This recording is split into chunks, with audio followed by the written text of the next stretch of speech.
Shalom, selamat berjumpa kembali Bapak, Ibu, Saudara-saudara sekalian di dalam Tuhan Yesus Kristus, di dalam program Bible Study Online CK7. Sebuah program yang menolong setiap orang percaya untuk mempelajari firman Allah secara teratur dan kemudian menolong untuk bisa bertumbuh di dalam pengenalan kepada Allah. Pada hari ini, mari kita siapkan hati dan pikiran kita menyembah Tuhan dan mengizinkan Roh Kudus untuk menggemburkan hati kita dan pikiran kita agar siap ditabur dengan firman dan pemahaman kepada kebenaran Tuhan. Terima kasih Bapa, kami datang pada saat ini. Kami percaya bahwa Engkaulah sumber kesegaran kami, dan firman-Mu akan memberikan kepada kami ketenangan, kekuatan, dan penghiburan. Di dalam nama Tuhan Yesus Kristus, kami berdoa. Haleluya. Terpujilah Engkau Tuhan. Oh, Yesus Tuhan, kami bersyukur. Kami muliakan kebaikan-Mu, kebenaran-Mu dalam hati dan hidup kami.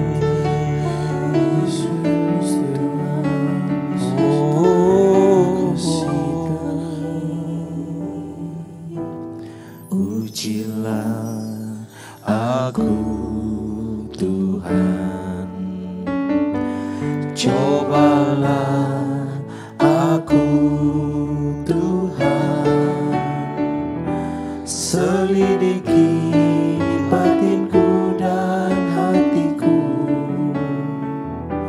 mataku tertuju padamu. Aku cinta padamu Tuhan, aku rindu hadirat-Mu Tuhan, aku ingin selalu dekat padamu,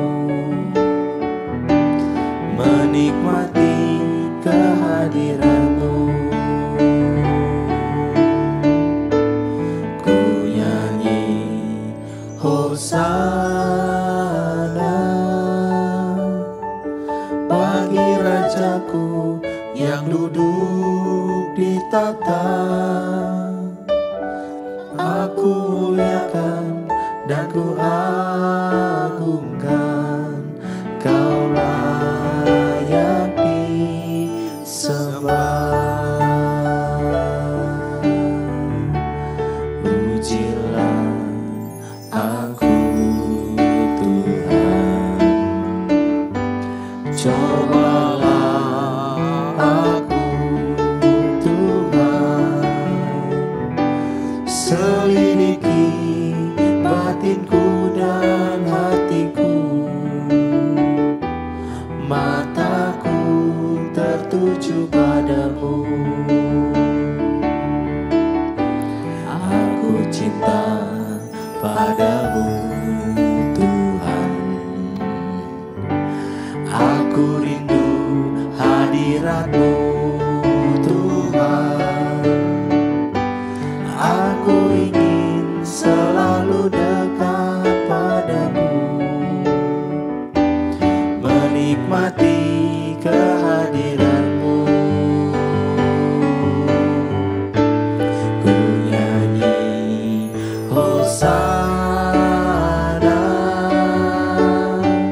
bagi Rajaku yang duduk di tahta. Aku muliakan dan ku agungkan, Kau layak disembah. Ku nyanyi Hosana bagi Rajaku yang duduk di tahta.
segenap jiwa dan ragaku.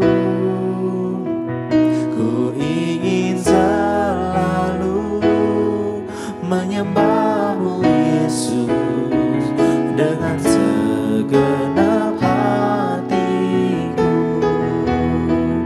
Ku ingin setia melayani-Mu Tuhan dengan segenap jiwa dan ragaku. Ku ingin selalu menyembah-Mu Yesus dengan segenap hatiku. Ku ingin setia melayani-Mu Tuhan dengan segenap jiwa dan ragaku. Ku ingin selalu menyembah-Mu Yesus dengan segenap hatiku. Amin. Ku ingin setia melayani-Mu Tuhan dengan segenap jiwa dan ragaku. Ku ingin selalu menyembah-Mu Yesus dengan segenap hatiku. Ku ingin setia melayani-Mu Tuhan dengan segenap jiwa dan ragaku. Ku ingin selalu menyembah-Mu Yesus dengan segenap hatiku. Dengan segenap hatiku. Dengan segenap hatiku. Haleluya. Oh, terpujilah Engkau Tuhan. Kami melayani Engkau dengan segenap hati dan jiwa kami. Sekalipun begitu banyak tantangan, tapi kami tahu Tuhan Engkau adalah Allah yang melindungi serta memelihara kami. Apa yang telah Engkau percayakan akan Engkau jaga sampai itu pada penggenapannya dan nama-Mu ditinggikan. Terima kasih Bapa untuk firman pada hari ini yang kami pelajari. Di dalam nama Tuhan Yesus Kristus kami mengucap syukur. Amin. Saudara-saudara sekalian, kita saat ini membaca kitab Esra pasal yang keempat. Nah, kalau kita mau sedikit mundur dulu supaya kita bisa melihat satu selayang pandang, overview daripada Esra ini. Karena Esra tidak bisa dilepaskan dari nanti kita belajar kitab Nehemia. Sebenarnya ini kalau bisa dikatakan sebagai sebuah paket, ya. Jadi dua bagian pertama itu ada di Esra, lalu dua bagian terakhir ada di Nehemia. Kan ini berbicara mengenai kembalinya bangsa Israel dari pembuangan di Babel ketika Raja Persia berhasil menundukkan Babilonia, lalu kemudian Raja Koreshi ya kembali membebaskan bangsa Israel pulang dipimpin oleh Zerubabel, lalu kemudian Esra.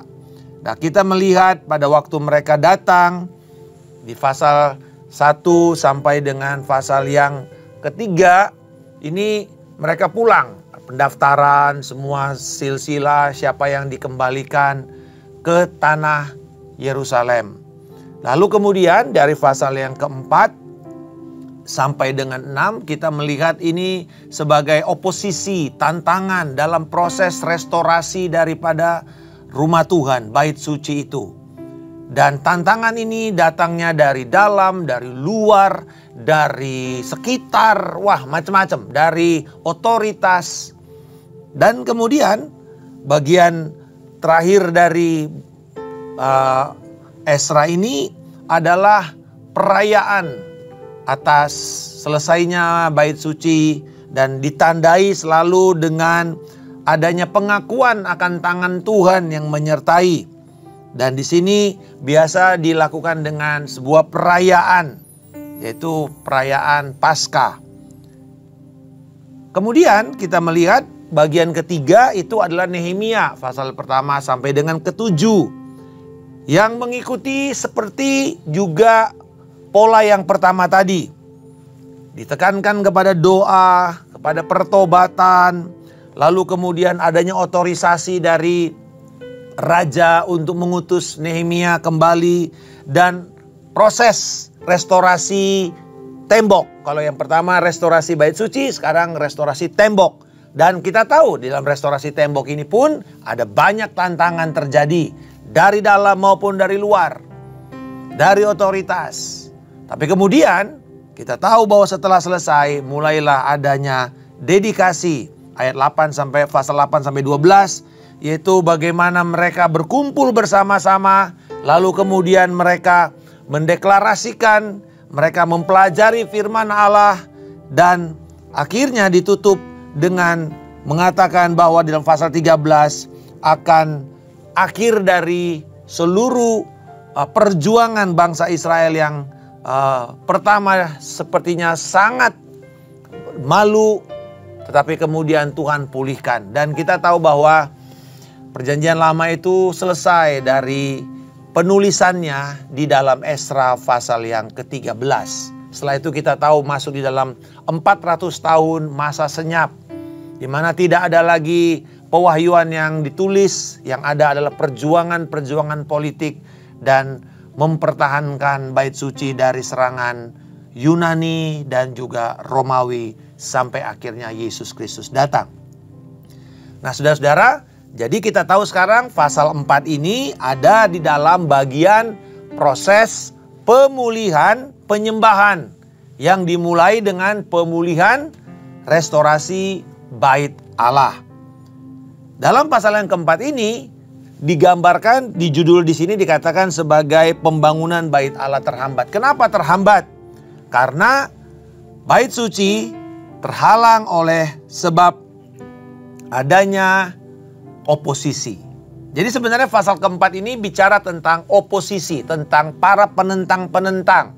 Dimulai dari tawaran musuh. Lawan dari Yehuda dan Benyamin dikatakan mendengar orang-orang itu pulang dari pembuangan. Lalu mereka menawarkan diri untuk mengatakan, boleh nggak kami menolong kalian membangun bait suci ini.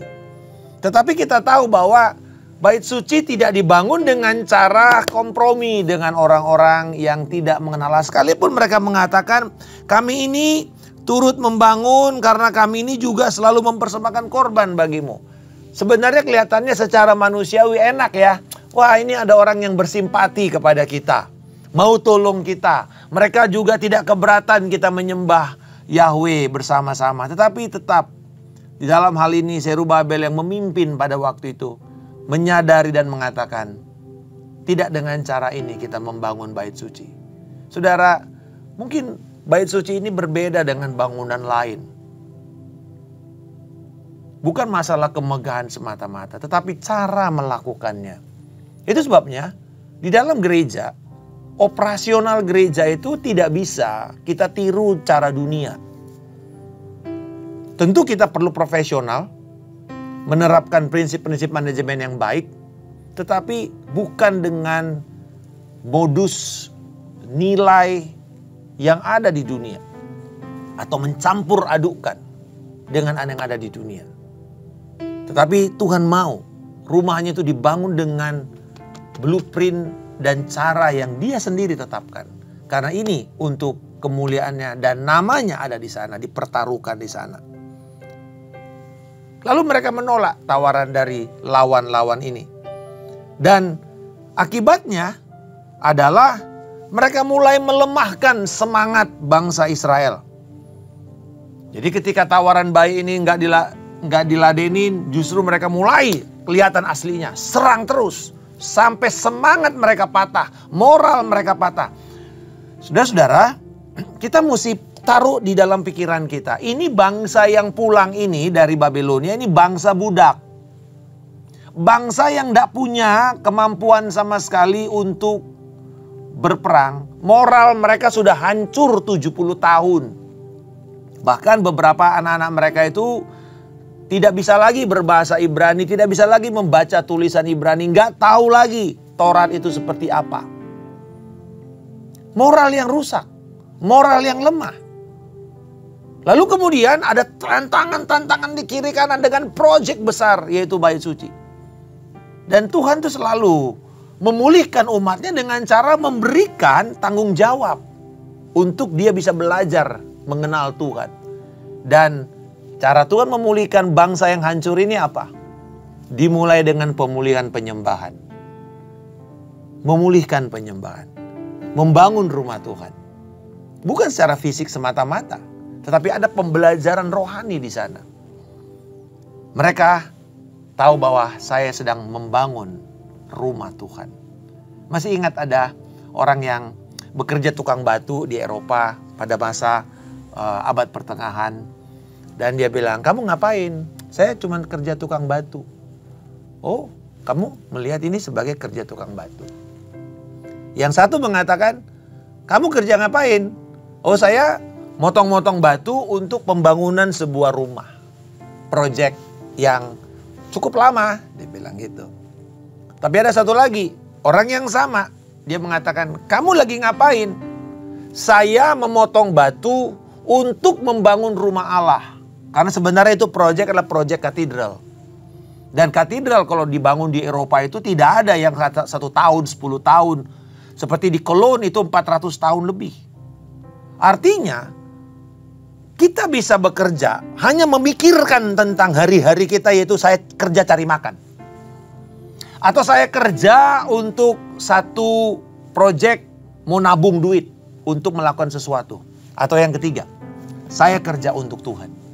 Saya kerja untuk membangun pekerjaan Tuhan. Dan it takes multiple years, multiple generation. Perlu generasi demi generasi. Artinya pekerjaan saya ini jangka panjang. Nah itu sebenarnya cara Tuhan mendidik umatnya.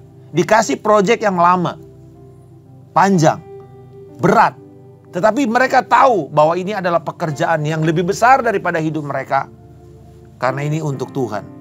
Nah, di waktu mereka tahu semangatnya mereka mulai terus-menerus digerus, oposisi tidak berkurang. Ayat 4 dan 5 dikatakan bahwa musuh-musuh mereka dengan segala upaya berusaha menggagalkan rencana pembangunan kembali Bait Suci. Oh, oposisi bukannya makin berkurang, makin bertambah. Banyak orang Kristen itu ketika mereka mengatakan, kok aku melakukan yang benar malah susah ya? Dulu waktu aku hidupnya dalam dosa, kok kayaknya gampang-gampang saja semua, cari uang enak, bisa menikmati tanpa ada merasa bahwa saya harus melakukan yang benar. Tapi sekarang udah melakukan yang benar, kok malah justru banyak tantangan. Bapak Ibu saudara sekalian, bila itu muncul, saya mau mengatakan itu kabar baik. You are in the right track. On the right track. Karena kalau tidak ada oposisi itu bukan dari Tuhan. Bukan dari Tuhan. Oposisi itu selalu adalah tanda yang kita kerjakan itu sedang berada di dalam jalurnya Tuhan. Nah mereka berusaha untuk melemahkan. Bahkan dari ayat 6 sampai 24 itu digambarkan contoh-contoh oposisi. Dari Ahasveros ke Artasasta, ke Rehum, ke Asnapar. Ini semua pejabat-pejabat, ini semua otoritas. Bahkan di akibatnya di ayat 23 dan 24, firman Tuhan mengatakan di sini, setelah salinan surat Raja Artasasta dibacakan kepada Rehum dan Simsai, sekretaris serta rekan-rekan mereka, segeralah mereka berangkat ke Yerusalem mendatangi orang-orang Yahudi. Dan dengan kekerasan memaksa mereka menghentikan pekerjaan itu. Nah kali ini proyeknya disuruh berhenti. Dipaksa berhenti. Dan pada waktu itu pekerjaan membangun rumah Allah di Yerusalem itu terhenti. Dan tetap terhenti sampai tahun kedua pemerintahan Darius Raja Persia. Berarti satu administrasi pemerintahan dari Koresi kepada Darius itu lama. Dan selama itulah berhenti juga pembangunan bait suci. Dan kali itu dikatakan bahwa pembangunan itu dipaksa berhenti dengan kekerasan. Tetapi apakah itu menghentikan pekerjaan Tuhan? Jawabannya tidak. Karena kemudian nanti kita melihat bagaimana tangan Tuhan menyertai dan memulihkan dan membuat bangsa Israel menyelesaikan bait suci itu. Nah, kalau kita membaca ini, nanti baca juga kitab Sakaria. Karena di situ dikatakan Sakaria bernubuat tentang anugerah Tuhan. Katakanlah kepada batu itu, kepada rumah itu. Kalau dalam bahasa Indonesianya bagus, bagus. Tapi sebenarnya dalam bahasa aslinya itu anugerah, anugerah, anugerah. Di tengah-tengah oposisi, anugerah Tuhanlah yang kita perlukan. Yaitu kekuatan yang datang dari Allah untuk melakukan pekerjaan Tuhan. Apa yang kita bisa catat di sini? Bahwa pekerjaan kerajaan Allah itu di sepanjang zaman sampai sekarang selalu ditandai dengan dua hal. Tekanan dan penganiayaan. Pressures and persecutions. Pressures and persecutions. Jadi ini selalu, kapanpun, selama kita orang Kristen. Makanya Rasul Petrus mengatakan begini.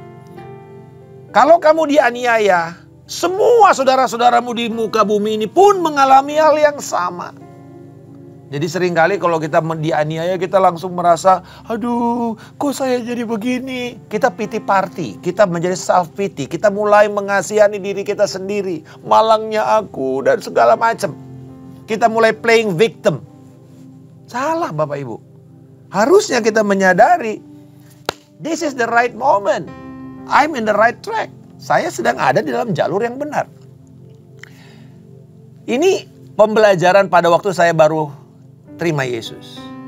Pada waktu itu saya begitu banyak mengalami oposisi dan tekanan. Lalu saya mengatakan, ini worth it nggak saya jalankan gaya hidup seperti ini? Mumpung masih baru-baru. Lebih baik saya tinggalkan.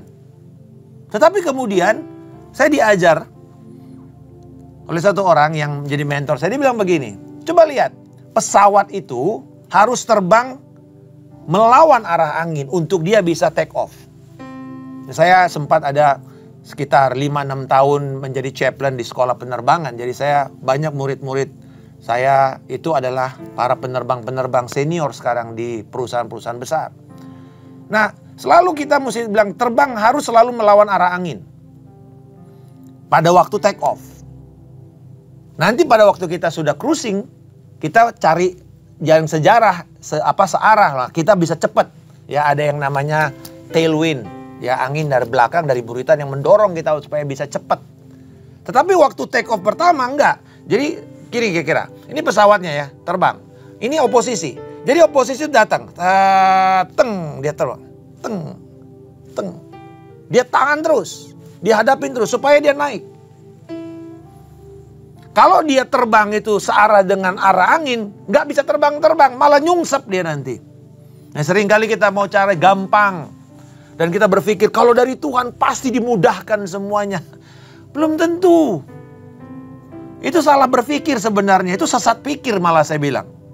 Kalau dari Tuhan pasti dimudahkan. Enggak. Kalau dari Tuhan selalu ada jalan keluar, itu benar. Karena belum tentu dimudahkan. Karena kebanyakan adalah tekanan dan aniaya. Tujuannya cuma satu. Melawan si pelakunya. Menghentikan si pelaku. Karena kalau pelakunya berhenti, berhenti semuanya. Kalau umat Tuhannya patah semangat, berhenti. Jadi Tuhan tahu ini. Dan Tuhan memberikan kita kesempatan. Karena kalau sudah frustrasi, kita nggak akan mau melakukan lagi. Termasuk hamba Tuhan. Ketika mereka fatigue, mereka lelah, mereka jenuh, mereka frustrasi, breakdown. Kena mental mereka. Dan kalau pemimpinnya sudah kena mental, jemaat nggak akan tumbuh.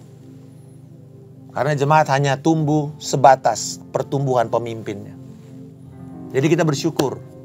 Bapak Gembala itu selalu mau belajar, mau terus bertumbuh. Supaya ada ruang, supaya kita bisa terus bertumbuh lagi. Dan bertumbuh lagi. Saudara-saudara, pola respons bagi orang Kristen kalau menyadari adanya pressures dan adanya persecution sini adalah apa? Jadi bagaimana kita meresponnya? Meresponnya sederhana. Polanya adalah satu, tetap membenci dosa. Tetap membenci kejahatan. Tetap kita tidak setuju dengan semua upaya-upaya keberdosaan itu, kedagingan itu. Walaupun itu kedagingan terjadi dengan cara yang sistematis. Karena banyak dosa-dosa itu kan sekarang sudah sistematis. Misalnya korupsi yang sistematis. Masuk ke sana, mau nggak mau harus tunduk kepada sistem. Nah itu yang namanya udah sistematis. Sudah sistemik, sudah masuk ke dalam semua area. Alkitab mengatakan kita ini adalah garam, kita adalah terang. Bukan kita berusaha jadi garam. Alkitab nggak pernah bilang begitu. Yesus nggak pernah bilang kamu berusaha jadi garam ya. Coba-coba jadi terang ya. Enggak. You are the light. You are the salt. Kata partikel the di situ, ho, di dalam bahasa Grekanya, memperlihatkan itu adalah tentu. Artinya gini, kamu itu garam. Kalau kamu berhenti jadi garam, kalau kamu tidak mau menolak jadi garam, maka daging yang ada di sekitar itu busuk. Itu bicara mengenai pembusukan moral. Orang Kristen kalau tidak mau hadir di tengah-tengah keberdosaan dunia ini, jangan harap ada harapan apapun.